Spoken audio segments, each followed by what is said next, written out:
Bienvenidos una vez más al 221B de Baker Street. Continuemos.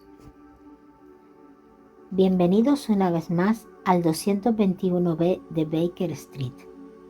Continuemos. Se nos había advertido a todos que debíamos comparecer ante los magistrados el jueves. Pero cuando llegó el jueves no hubo ocasión para testimoniar. Un juez más alto se había hecho cargo del caso, y Jefferson Hope había sido llamado a declarar ante el tribunal que le aplicaría la más estricta justicia.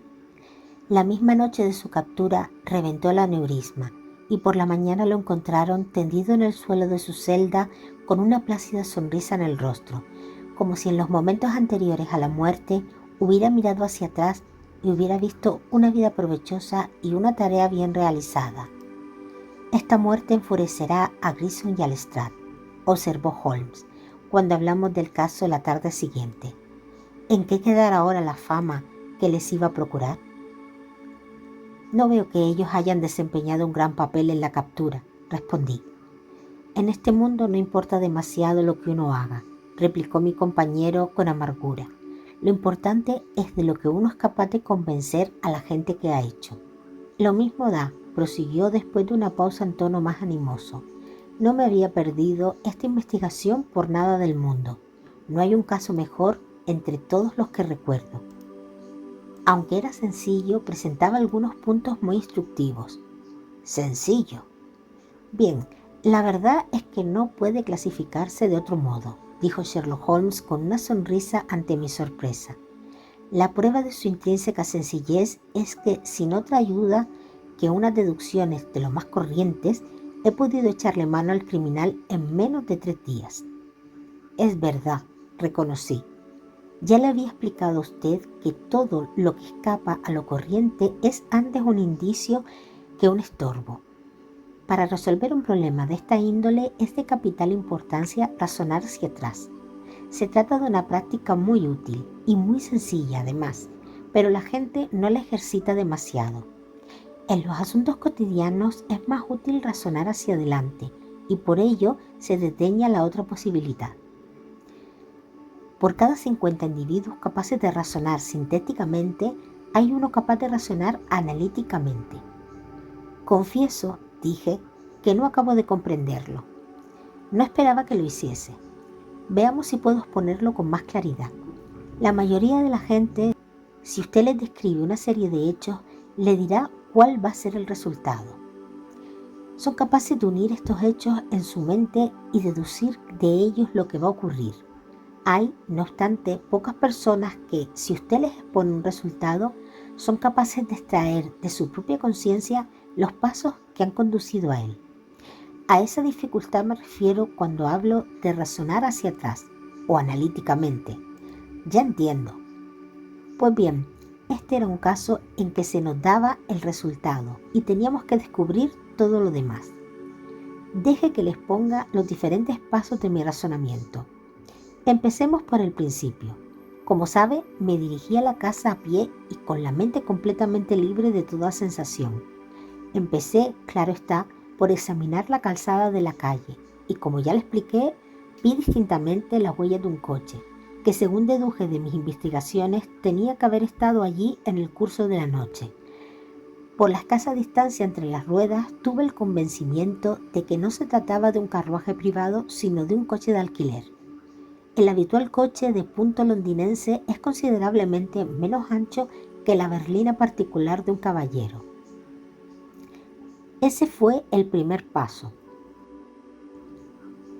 Después avancé despacio por el sendero del jardín, que resultó estar compuesto de arcilla, especialmente apropiada para que se graben en ella las huellas. Sin duda a usted le pareció una simple franja de barro pisoteado, pero para mis expertos ojos cada marca de la superficie tenía un significado. No hay en la ciencia detectivesca rama más importante y tan desdeñada como el arte de distinguir pisadas. Por suerte, yo siempre me he interesado en él, y la mucha práctica lo ha convertido en mí en una segunda naturaleza. Vi las profundas pisadas de los policías, pero también las huellas de los 2 hombres que habían cruzado primero por el jardín. Era fácil deducir que habían estado allí antes, porque en algunos puntos sus huellas se habían borrado por completo al pasar los otros individuos encima.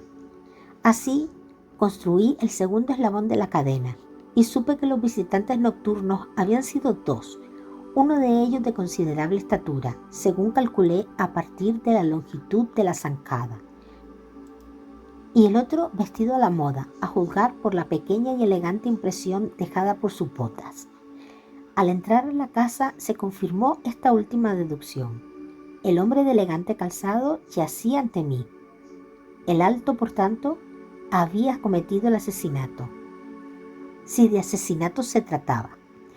El cadáver no presentaba herida alguna, pero la crispada expresión de su rostro me daba la certeza de que había visto llegar su fin.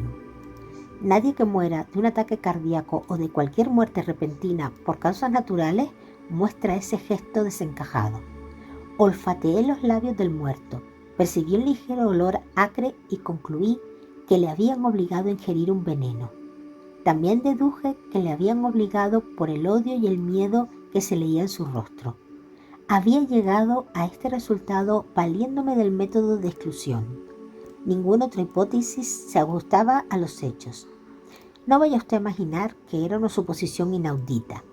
La ingestión forzada de veneno no es una novedad en los anales del crimen, o de L'Étoile en Montpellier acudirían de inmediato a la memoria de cualquier toxicólogo. Y ahora llegamos a la gran pregunta acerca del motivo. El objetivo del crimen no había sido el robo, pues no habían llevado nada. ¿Sería pues la política o habría por medio una mujer? Esta era la cuestión a la que me enfrentaba. Desde un principio me incliné por la última suposición. Los asesinos políticos solo quieren hacer su trabajo y largarse cuanto antes. Por el contrario, este asesino había actuado con mucha parsimonia y había dejado sus huellas por toda la habitación, lo cual indicaba que había estado allí largo rato. Tenía que haber sido un agravio personal y no político el que había provocado una venganza tan metódica. Cuando se descubrió la inscripción en la pared, me ratifiqué todavía más en mi opinión. Aquello era evidentemente una añagaza, y el hallazgo del anillo zanjó la cuestión. Era obvio que el asesino lo había utilizado para que la víctima recordara a alguna mujer muerta o ausente. Al llegar a ese punto, le pregunté a Grissom si en su telegrama a Cleveland había solicitado información acerca de algún aspecto concreto del pasado del señor Trevor. Usted recordará que respondió que no. Entonces procedí a escudriñar con cuidado la habitación, y el resultado confirmó mi opinión acerca de la estatura del asesino, y me proporcionó los detalles adicionales del cigarro Trichinopoly y la longitud de las uñas. Como no vi señales de lucha, había llegado ya a la conclusión de que la sangre que cubría el suelo había brotado de la nariz del asesino, a consecuencia de la excitación. El rastro de sangre coincidía con las huellas de las pisadas. Es raro que un individuo, a menos que sea muy vigoroso, pueda sufrir este efecto a causa de la emoción. Y aventuré la opinión de que el asesino era un hombre robusto de rostro rubicundo. Los hechos han demostrado que mi deducción era correcta. Tras abandonar la casa, hice lo que Grissom había omitido. Telegrafié al jefe de policía de Cleveland, limitándome a pedir información sobre las circunstancias relacionadas con el matrimonio de Enoch Trevor. La respuesta fue concluyente. Me notificó que en cierta ocasión Trevor había solicitado la protección de la ley contra un antiguo rival en amores, llamado Jefferson Hope, y que el tal Hope estaba actualmente en Europa. Ahora yo sabía que tenía la clave del misterio en mis manos y que lo único que faltaba era detener al asesino. Había llegado a la conclusión de que el hombre que entró en la casa de Trevor no era otro que el conductor del coche. Las huellas de la calle mostraban que el caballo se había movido de un lado a otro, cosa que no habría hecho de haber estado alguien a su cuidado. ¿Y dónde podía encontrarse el cochero si no estaba junto al caballo? Además, es absurdo suponer que un hombre en su sano juicio cometa un crimen premeditado ante los ojos, por así decirlo, de una tercera persona con la seguridad de que lo denunciará. Por último, suponiendo que un hombre quiera perseguir a otro a través de Londres, ¿qué mejor recurso puede adoptar que conducir un coche público? Todas estas consideraciones me llevaron a la ineludible conclusión de que encontraría a Jefferson Hope entre los cocheros de la metrópoli. Si lo había sido, no había razón para suponer que había dejado de serlo.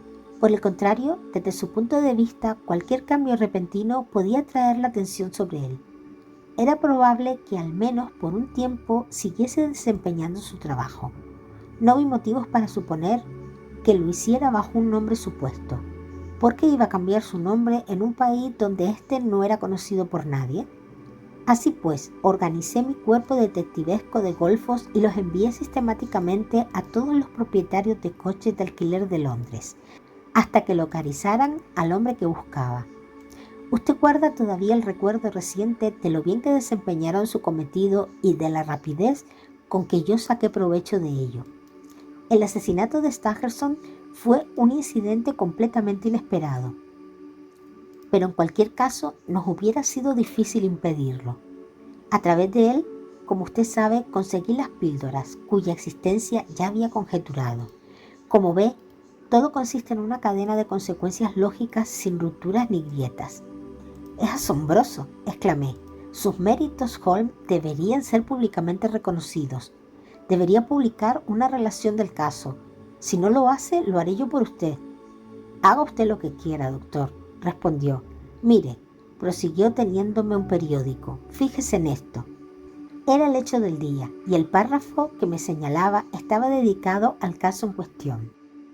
«El público», decía, «se ha perdido un caso sensacional con la repentina muerte de un tal Hope, sospechoso de haber asesinado al señor Enoch Trevor y al señor Joseph Stangerson. Probablemente ya no se conocerán nunca los detalles del caso, aunque sabemos de buena fuente que el crimen ha sido consecuencia de una antigua y romántica enemistad, en la que el amor y el mormonismo desempeñaron un papel principal. Al parecer, las dos víctimas pertenecieron de jóvenes a los santos del último día, y Hope, el preso fallecido, también procedía de Salt Lake City. Aunque el caso no hubiera tenido otros efectos, pone al menos de manifiesto de modo destacado la impresionante eficacia de nuestro cuerpo de policía y servirá de lección a todos los extranjeros para que tengan la precaución de dirimir sus conflictos en sus propios países en lugar de traerlos a suelo británico. No es un secreto para nadie que el mérito de esta rápida captura corresponde por entero a los famosos funcionarios de Scotland Yard, señores Lestrade y Grissom. El individuo fue detenido al parecer en las habitaciones de un tal señor Sherlock Holmes, que ha demostrado como aficionado cierto talento detectivesco y que junto a estos maestros podría adquirir con el tiempo hasta cierto punto su misma destreza. Es de esperar que se ofrezca algún tipo de homenaje a estos dos detectives de Scotland Yard, como justo reconocimiento a sus servicios. «¿No se lo dije desde el principio?», exclamó Sherlock Holmes, echándose a reír. «Este es el resultado de nuestro estudio en escarlata. Que les hagan un homenaje». «No importa», respondí. «Tengo todos los hechos anotados en mi diario y el público los conocerá. Entretanto, confórmese con el propio convencimiento de su éxito, como el avaro romano al que no le importa el desprecio de la gente, mientras contempla en casa sus monedas. Populos me sibilat, ad mihi applaudo ipse domi simul, ad munus contemplar in arca». Fin del capítulo. Seguimos con la investigación en el próximo episodio. Gracias por escuchar.